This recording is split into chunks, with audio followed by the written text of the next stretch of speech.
Hello friends, இன்றைக்கி நான் என்னோடய கிராஃப்ட் ஒர்க்கை பற்றி தான் ஷேர் பண்ண போகிறேன். ஆல்ரெடி உங்களுக்கு எல்லாம் தெரியும், நான் ஷார்ட்ஸ் போட்டிருந்தேன். ஹை க்ளாஸ் வார்னிஷ் வாங்கி வச்சுருந்தேன், கிராஃப்ட் வார்னிஷு.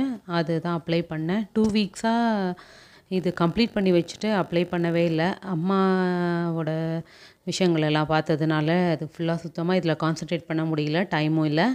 இப்போ தான் எல்லாம் எடுத்து எல்லாம் வார்னிஷ் அப்ளை பண்ணி வச்சுருக்கேன்.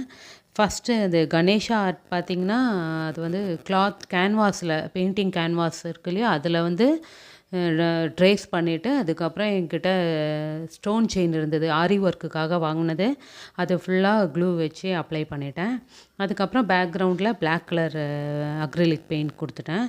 செகண்ட் கிராஃப்ட்டு பார்த்திங்கன்னா, அது வந்து ஒரு லிப்பான் ஆர்ட் பேஸ் பண்ணி பண்ணது. அது வந்து கேக் பேஸில் பண்ணது. கேக்கோட அட்டை இருந்தது வாங்கினது, அந்த அட்டையில் தான் பண்ணேன்.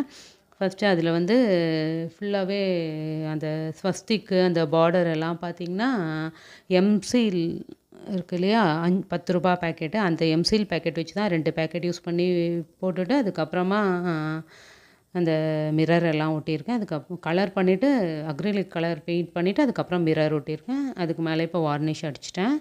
வார்னிஷ் அடிக்கும்போது அந்த கிளாஸு கண்ணாடி இதிலலாம் பீஸ்லலாம் படாமல் வார்னிஷ் அடிச்சிருக்கேன்.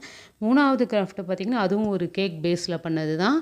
இதில் பார்த்திங்கன்னா, ஃபஸ்ட்டு வந்து அந்த க்ளூ கன் ட்ரேஸ் பண்ணிவிட்டு என்ன வேணுமோ அதை டிசைனை ட்ரேஸ் பண்ணிவிட்டு க்ளூ கன் வச்சு அது ஃபுல்லாக அந்த இதெல்லாம் டிசைன் வரைஞ்சிட்டு அதுக்கப்புறம் பெயிண்ட் பண்ணேன். அதுக்கப்புறம் கடைசியாக வார்னிஷ் பண்ணியிருக்கேன். உங்களுக்கு இந்த 3ல் எது பிடிச்சிருக்குன்னு எனக்கு கமெண்ட்டில் சொல்லுங்கள். தேங்க்யூ.